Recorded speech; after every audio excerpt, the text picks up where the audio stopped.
What is the most commonly asked question to any minister or secretary or to the oil marketing companies or even journalists who are covering the oil sector? What is the status of auto and cooking fuel prices? In this latest episode of Energonomics, we discuss just that.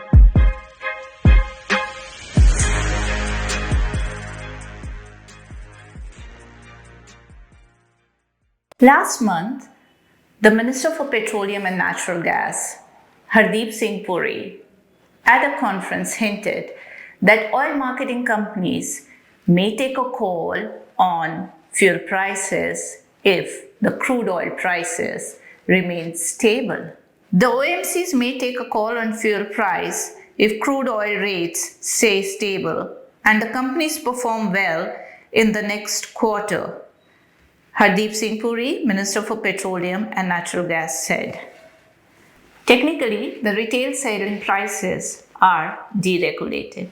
That is, the government has little say in deciding the prices. The oil marketing companies take a decision depending on the market conditions. But there's more to that than meets the eye.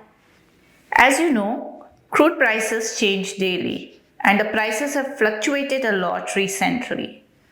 If you look at the price at which Indian refiners bought crude oil, you will note that it has varied a lot. The price at which the Indian refiners bought crude averaged 83.76 a barrel in April. It was around 74.9 a barrel in May and June. For July till now, it has averaged around $84 a barrel. But this is not reflected in the price you and I pay for the fuel. The retail selling price has remained stagnant for some time now. You may ask why and how is the price calculated? I asked the same question to Narendra Taneja, energy expert, and this is what he had to say. Technically speaking or legally speaking, and petroleum products, petrol and diesel are decontrolled and completely deregulated. It's a politically very sensitive commodity. Petrol, and the same goes for diesel. Diesel actually more than even petrol. If you look at, for instance, the distribution of petrol, diesel, majority of petrol pumps across the country are owned, controlled, regulated by these companies. And people know that. So therefore, if prices are going up, they protest and they say, all right, why don't you do something? And the protest is basically delivered at the door of the government. Completely ignoring what happened in July 2010, that these commodities were decontrolled, like petrol or for that matter, diesel in 2014. So the reality is that these are decontrolled. And to the very great extent where the whole exercise when you fix the price now happens, under the domain of these companies. If you ask me this question, are these companies 100% free to, let's say, determine the price of petrol as they want, diesel as they want? The answer is going to be probably no, because very difficult. Now, because these are at the end of the day, companies owned by the government. Some experts say that OMCs are making a good margin and probably creating a buffer in case the prices are changed or there is some fluctuation in crude oil prices during the elections. The government also influences the price in a big way, although no one will confirm it to you or acknowledge. This is possible because the fuel retail market is mostly dominated by public sector undertakings. Taxes are also playing a big role in high fuel prices. Fuel prices, although under GST, have not been given any rate as yet. Center and states both make maximum revenues out of fuel. This too adds to the consumer burden.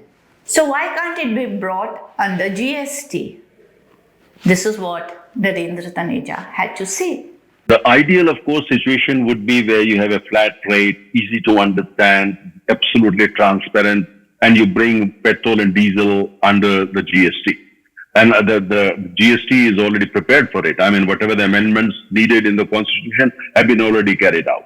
So as far as the law is concerned, the country's law are ready. And the country that way, legally speaking, prepared. But if we think that, GST would basically end this debate that why the price of Delhi is different from price in Bengal, or why states are charging so much of money, why taxes in Rajasthan are higher than, let's say, state X or state Y, do you think that debate would be over? No.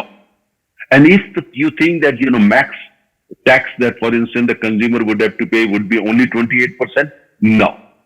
Because when you look at the revenue model, whether of the central government or state governments, taxes, revenues from petroleum products play a very important role. We look at any state. There are three major sources of revenues for them. Number one, of course, is property, stamp duty, etc. Number two is tobacco, alcohol. And number three is, of course, revenue that you get from taxes on petrol and diesel. Not necessarily in this order in every state. Order may differ. But broadly speaking, the three are the main sources of revenue. So even if you bring it under, the GST and say, all right, maximum tax is going to be 28%. Fine. And you're done with it. But then you will find various state governments are going to impose their own taxes. They may call them cess for this or cess for that. And the central government actually may do the same. So my own sense is, even if you bring under the GST, it's not really going to make any major difference. Some experts suggest that the government is doing balancing act behind the scenes while taking a stance that oil marketing companies are free to decide on the fuel prices.